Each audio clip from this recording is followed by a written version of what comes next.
Hello friends, Bihar special के इस series में आज हम सोयल ऑफ बिहार के बारे में बात करेंगे। तो आज का जो टॉपिक है ये सोयल पे बेस्ड है। मृदा। मृदा क्या है, चलिए पहले इसको समझते हैं। पृथ्वी की ऊपरी परत जहाँ कृषि कार्य होता है मृदा कहलाती है। पृथ्वी की ऊपरी परत जहाँ पे कृषि कार्य होता है मृदा कहलाती है, मिट्टी। इसका निर्माण कैसे होता है? सॉइल फॉर्मेशन एक प्रोसेस है जो कि लाखों वर्ष का इसमें समय लगता है। इसमें चट्टान का वेदरिंग होता है, अपक्षय होता है। इसका वेदरिंग का जो फैक्टर है, जो कारक है, वो light, temperature, pressure, heavy rain, wind, ये सब मिलकर चट्टान को तोड़ता है। तोड़ करके छोटे छोटे टुकड़ों में कन्वर्ट करता है। यही छोटा छोटा टुकड़ा आगे फर्दर जो है महीन कण में कन्वर्ट होकर के सोयल का फॉर्मेशन करता है। तो इस प्रकार हम देख लिए कि सोयल फॉर्मेशन के लिए जो चट्टान होता है उसका वेदरिंग होता है। इसका जो फैक्टर है, टेम्परेचर है, प्रेशर है, हेवी रेन है, वाइंड है, और इसमें मिलियंस ईयर का समय लगता है।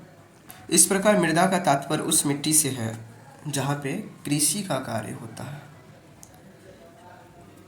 अब हम बिहार का सोयल पढ़ने से पहले एक शायरी है। मेरे गांव की खेत की मिट्टी से पलता है तेरे शहर का पेट। मेरे गांव की मिट्टी से पलता है तेरे शहर का पेट। मेरा नादान गांव अब भी उलझा है कर्ज की किस्तों में। इसका मतलब मेरे गांव का खेत और मेरे गांव का जो किसान मजदूर लोग हैं उनकी ही मेहनत के बदौलत पूरा शहर, पूरा देशवासियों का पेट भरता है। लेकिन असल मायने में कर्जदार जब देखा जाए तो कर्जदार तो उन लोगों को होना चाहिए जिनका पेट भरा जाता है गांव के किसानों द्वारा, गांव के मजदूरों द्वारा। परंतु अभी भी गांव का स्थिति ये है, मेरा नादान गांव अब भी कर्ज के किस्तों में उलझा। अभी भी उन लोगों को अपने फसल उगाने के लिए, खेती करने के लिए दूसरों से, सेठ, साहूकार, महाजन, ये सब से कर्ज लेना पड़ता है। ये स्थिति बनी हुई है। Thank you. अब हम आगे चलते हैं, सोयल ऑफ बिहार के बारे में चर्चा करेंगे। तो सोयल ऑफ बिहार, अगर हम बिहार का बात करें तो बिहार का 96% पार्ट मैदान है। तो बिहार एक मैदानी राज्य है जो गंगा तथा इसके सहायक नदी द्वारा निर्मित है, बनी हुई है। फिर हम बिहार के सोयल को दो पार्ट में बांट सकते हैं। एक है उत्तर बिहार का मैदान, दूसरा है दक्षिण बिहार का मैदान। हम एक एक करके इसका नाम और इसका जो डिफिनेशन है ये सब, और इसका जो फंक्शन है ये सब देखेंगे। तो उत्तर बिहार के मृदा में कुछ मृदा इस प्रकार है। पीडमाउंट सोयल, भावर मृदा, ये पर्वत के निचले क्षेत्र में, पर्वतीय हिस्से के निचले क्षेत्र में पाया जाता है। इसको पर्वत पादीय मृदा भी कहते हैं। अगला है तराई मृदा, यह दलदली यानी कि यह जो है दलदली टाइप का होता है, यहाँ पे वाटर। फिर है जलोढ़ मृदा। जलोढ़ मृदा यानी कि अगर बात करें तो ये नदी द्वारा बहा कर लाई गई मृदा को जलोढ़ मृदा कहते हैं। पिछले भी वीडियो में हम बोले थे। यह दो प्रकार का होता है, एक नया जलोढ़ जिसको हम खादर कहते हैं, एक पुराना जलोढ़ जो हम बांगर कहते हैं। नया जलोढ़ का तात्पर्य यह है कि प्रत्येक साल नदी के द्वारा जहाँ बाढ़ आता है वहाँ नई मिट्टी आती है और इसलिए उस नई मिट्टी को खादर कहते हैं। खादर का कण हल्का महीन होता है बांगर के कंपेयर में। बांगर जहाँ प्रत्येक साल बाढ़ का पानी, यानी कि वह क्षेत्र जो नदी से दूर है, जहाँ बाढ़ का पानी नहीं पहुँच पाता है, वहाँ पुराना जलोढ़ पाया जाएगा और पुराना जलोढ़ को ही बांगर कहते हैं। अगला है बल सुंदरी मृदा। बल सुंदरी मृदा उस रीजन में पाया जाएगा जहाँ खादर और बांगर का मिक्स क्षेत्र होगा, संक्रमण क्षेत्र होगा, उस क्षेत्र को हम कहेंगे बल सुंदरी मृदा। बल सुंदरी मृदा यानी खादर और बांगर दोनों टाइप का मिक्स रहेगा सोयल। अब हम दक्षिण बिहार का मृदा के बारे में बात करें तो पहला है टाल मृदा।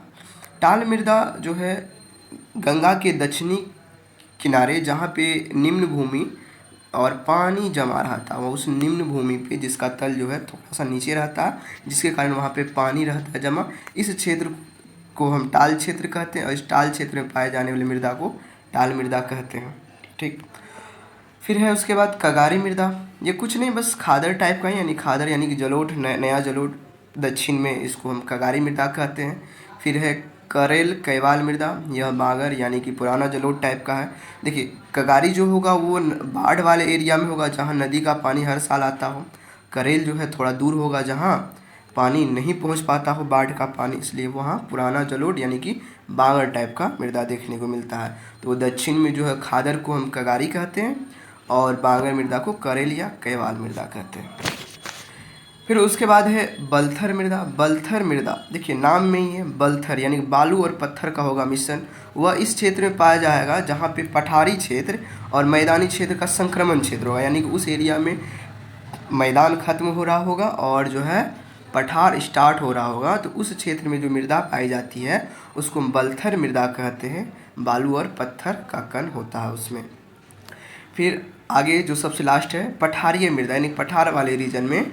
देखिए दक्षिण बिहार में क्या है, पठार है। हम स्थलाकृति में पढ़ चुके हैं कहाँ पहाड़ है, कहाँ पठार है, कहाँ मैदान है। तो पठारीय मृदा दक्षिण बिहार यानी कि पठार रीजन में पाया जाएगा। और इसमें अगर देखें तो लाल पीली मृदा और एक है लाल मृदा, इसको भी दो पार्ट में हम बांट सकते हैं। चलिए अब हम इसको हम मैप के थ्रू थोड़ा देखने का प्रयास करते हैं कौन सा मृदा कहाँ कहाँ है।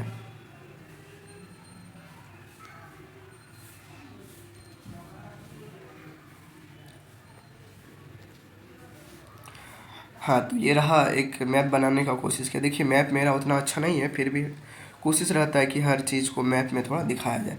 देखिए यहाँ आपको दिख रहा होगा भावर मृदा, इस वाले क्षेत्र में भावर मृदा। भावर मृदा वहाँ पाया जाता है जहाँ जो है पर्वत का तल हो, जहाँ पर्वत हो, पर्वत के तल में जो मृदा पाया जाता है इसे भावर मृदा, आगे हम समझेंगे भावर मृदा को डिटेल से। फिर नेपाल के सटे हुए रीजन में यहाँ से लेकर के यहाँ तक जो आपको दिख रहा है इसको तराई क्षेत्र कहते हैं, दलदली मिट्टी पाया जाता है। यह है तराई मृदा नेपाल के सटे हुए जिलों में। यहाँ धान की खेती, जूट की खेती, गन्ना की खेती काफ़ी अच्छे से होती है। इस क्षेत्र में सघन वन पाया जाता है। ठीक, फिर है इस रीजन में बलसुंदरी मृदा। बलसुंदरी का मतलब है कि जहाँ खादर और बांगर का मिक्स टाइप मिट्टी हो। ठीक, आगे है खादर और बांगर। देखिए ये नदी वाला रीजन में, नदी वाला रीजन इसके आसपास का जो क्षेत्र होगा जहाँ बाढ़ का पानी आता हो वहाँ पे आपको खादर टाइप का मिलेगा, खादर मृदा। वही जो इनसे दूर होगा जहाँ बाढ़ का पानी नहीं पहुँच पाता हो। देखिए कोई भी जो सॉयल है यह बाउंड्री डिसाइडेड नहीं है कि यहाँ ये होगा यहाँ वो होगा, फिर भी समझने के लिए हम यह बोल रहे हैं कि जो बाढ़ के मैदान होगा यानी कि जो नदी के करीब वाला एरिया होगा वहाँ खादर पाया जाएगा। जहाँ बाढ़ का पानी नहीं पहुँच पाता हो, जो नदी से दूर हो, वो खादर टाइप का मृदा होगा। तो इस प्रकार खादर बांगर आप समझ सकते हैं। ठीक, अब हम चलते हैं दक्षिण बिहार का मैदान। देखिए ये बीच में एक रिवर है गंगा रिवर, और गंगा रिवर के हम साउथ में आते हैं, दक्षिण बिहार का देखते हैं मृदा। तो जो गंगा नदी के किनारे वाला जो क्षेत्र है, निम्न क्षेत्र जहाँ पे वाटर लॉगिंग यानी कि पानी अक्सर जमा रहता है, उस क्षेत्र को हम कहते हैं, उस क्षेत्र को हम कहते हैं टाल क्षेत्र। और टाल क्षेत्र में टाल मृदा पाई जाएगी। फिर उनसे थोड़ा सा दूर जहाँ बाढ़ का पानी यानी कि नदी का पानी अक्सर पहुँचता हो, जहाँ खादर टाइप की मिट्टी है उसको कगारी कहते हैं यानी कि खादर मृदा। फिर उनसे जो दूर है जहाँ पानी नहीं पहुँचता हो बाढ़ का, जो नदी के तट से दूर है, उसको बांगर टाइप यानी करेल कैवाल मृदा कहते हैं। पत्थर मृदा, देखिए पत्थर मृदा जो है जहाँ पे मैदानी भाग खत्म हो और पठारी क्षेत्र स्टार्ट हो, उस संक्रमण क्षेत्र में बलथर मृदा पाई जाती है। तो बलथर मृदा इस वाले रीजन में आपको मिलेगा जहाँ पे मैदान जो है ख़त्म होता है और पठारी क्षेत्र, बिहार का पठारी क्षेत्र स्टार्ट होता है, उस क्षेत्र में आपको बलथर मृदा पाया जाएगा। ठीक, अब एक और है जो पठारी क्षेत्र में पाया जाता है, इसको हम कहते हैं पठारी मृदा, पठारीय मृदा। ठीक, पठारीय मृदा दो पार्ट में है, एक है लाल मृदा, सॉरी थोड़ा सा,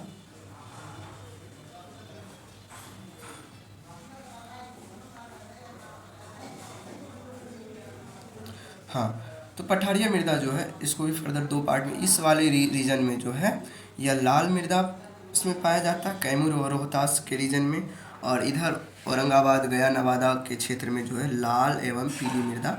ये दोनों पठारिया मृदा का ही पार्ट है क्योंकि इस रीजन में पठार है।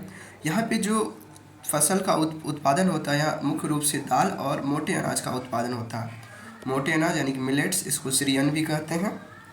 इसमें काफ़ी ज़्यादा पोषक तत्व पाया जाता है मिलेट्स में, मोटे अनाज में।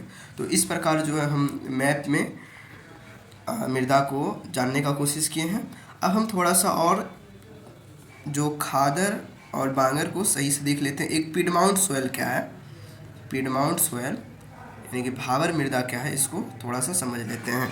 चलिए आगे के स्लाइड में देखते हैं।